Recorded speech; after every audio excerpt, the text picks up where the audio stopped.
Tu ressens du désir, parfait, mais ce n'est pas une excuse pour te trahir. Ce n'est pas ton désir qui est dangereux, c'est ton oubli de qui tu es quand il t'envahit. Ton corps veut, il réclame, il exige, mais l'homme qui vit selon son corps devient esclave de ce qu'il ressent. Le stoïcien, lui, ressent aussi, mais il ne réagit pas sans conscience, il observe le feu éclésiement et décide s'il l'alimente ou s'il l'éteint. Dans ce monde où la chair est partout, où les pulsions sont reines, il faut du courage pour rester centré, pour garder la tête froide. Ce que tu es ne se résume pas à une pulsion, tu n'es pas ton corps, tu es la force capable de le maîtriser. Ton corps est une bête, noble mais primitive.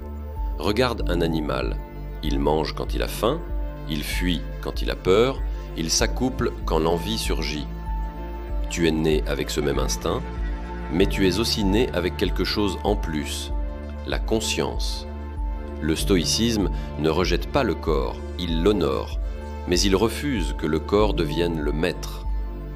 Ton corps peut être fort, rapide, séduisant, mais il n'a aucune sagesse, il n'a pas de direction. Il veut juste plus de plaisir, plus de confort, plus de récompense immédiate. Si tu le laisses diriger ta vie, il te mènera droit au mur, dans l'addiction, dans le chaos, dans le manque de respect de toi-même. Un homme libre n'est pas celui qui nie le corps, c'est celui qui le gouverne. Ce que tu ressens n'est pas la vérité. Tu es peut-être tombé amoureux d'un regard.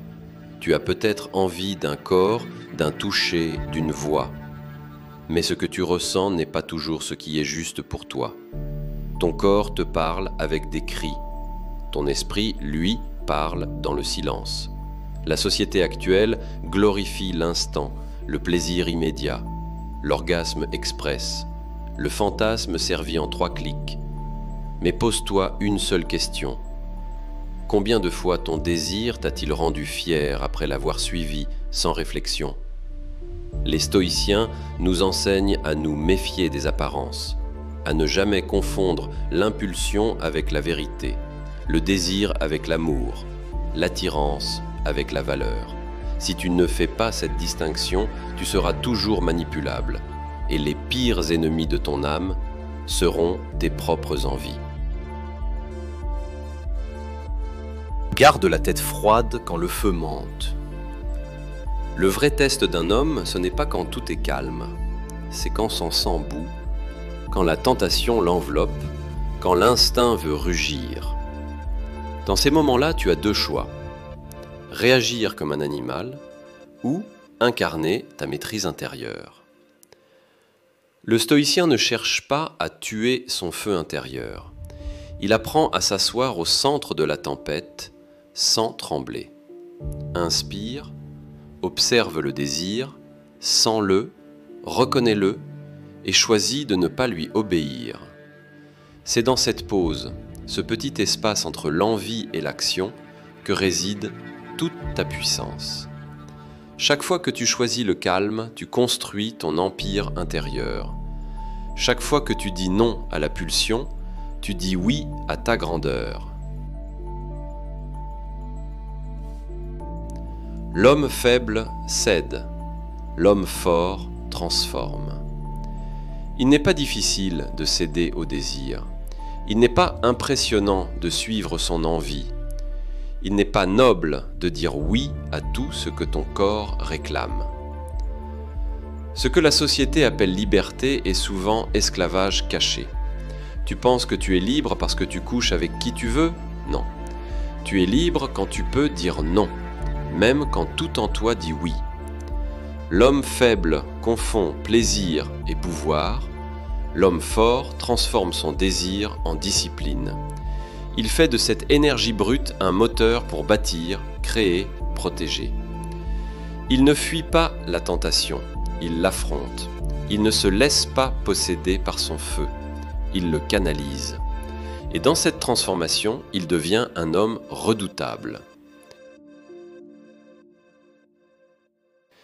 Le stoïcien ne fuit pas le sexe, il le place à sa juste place. Ne te trompe pas, le stoïcien n'est pas un moine, il ne rejette pas le plaisir, il ne rejette pas le sexe. Il le respecte, il l'honore, il le remet à sa place. La sexualité n'est ni sale ni honteuse, mais quand elle devient centrale, elle te rend instable. Et ce qui devait être communion devient confusion. Un homme équilibré n'évite pas l'intimité, mais il ne sacrifie pas sa paix, son énergie ou sa mission pour un plaisir passager. Il sait que la vraie connexion se construit dans la conscience, pas dans l'obsession, et il préfère l'harmonie intérieure à la frénésie éphémère. Les pièges modernes qui volent ton énergie. Aujourd'hui, les pièges sont partout. Ton téléphone, les réseaux, les notifications, les images, les vidéos, les suggestions. Tu es constamment stimulé. Et plus tu l'es, plus ton seuil de tolérance monte. Ce qui te faisait vibrer hier t'ennuie aujourd'hui. Tu veux plus, tu veux vite, tu veux fort. Mais à force de courir après l'excitation, tu ne ressens plus rien de vrai. C'est ça le piège. Une addiction sans drogue, une chute sans impact visible, un esclavage sans chaînes apparentes. Et pendant que tu perds ton temps, ton énergie, ta concentration, tu abandonnes ce que tu pourrais être. L'homme stoïque coupe le bruit. Il choisit ce qu'il laisse entrer dans son esprit. Il se protège non par peur, mais par stratégie. Le bouclier, ta mission. Le désir non maîtrisé est un feu. Il peut te réchauffer ou te brûler. Mais il existe un bouclier, un repère, un axe qui te guide dans la tempête. Ta mission. Quand tu sais pourquoi tu es sur Terre, quand tu avances vers une vision plus grande que toi, alors tout le reste devient secondaire. Tu ne détruis pas ton feu intérieur, tu lui donnes une direction. Et plus ta mission est forte, plus tes envies perdent leur pouvoir. L'homme stoïque ne se définit pas par ses pulsions, mais par sa capacité à rester fidèle à sa voie, même sous pression. Tu n'es pas ton corps, tu es celui qui l'observe. Retiens bien ceci, tu n'es pas ce que tu ressens, tu n'es pas ton excitation, tu n'es pas ton envie du moment. Tu es celui qui voit l'envie, qui choisit de l'écouter ou pas. Et dans ce choix, tu redeviens maître. Tu peux être attiré, tenté, agité, mais tu peux aussi choisir de rester centré, de respirer, d'attendre et de ne pas te trahir. C'est là que se trouve le vrai pouvoir, dans l'espace entre ce que tu ressens et ce que tu décides de faire. Souviens-toi, ce que tu ressens n'est pas une malédiction, c'est une opportunité de grandir, de te dépasser, de transformer ta faiblesse en force. Le désir n'est pas ton ennemi, ta soumission à lui, oui. Alors relève-toi, redresse la tête et avance avec dignité. Si cette vidéo t'a parlé, abonne-toi à l'homme qui se maîtrise. Laisse un commentaire avec je maîtrise mon feu. Like cette vidéo pour soutenir la chaîne. Tu n'es pas un jouet de ton corps, tu es un maître en construction.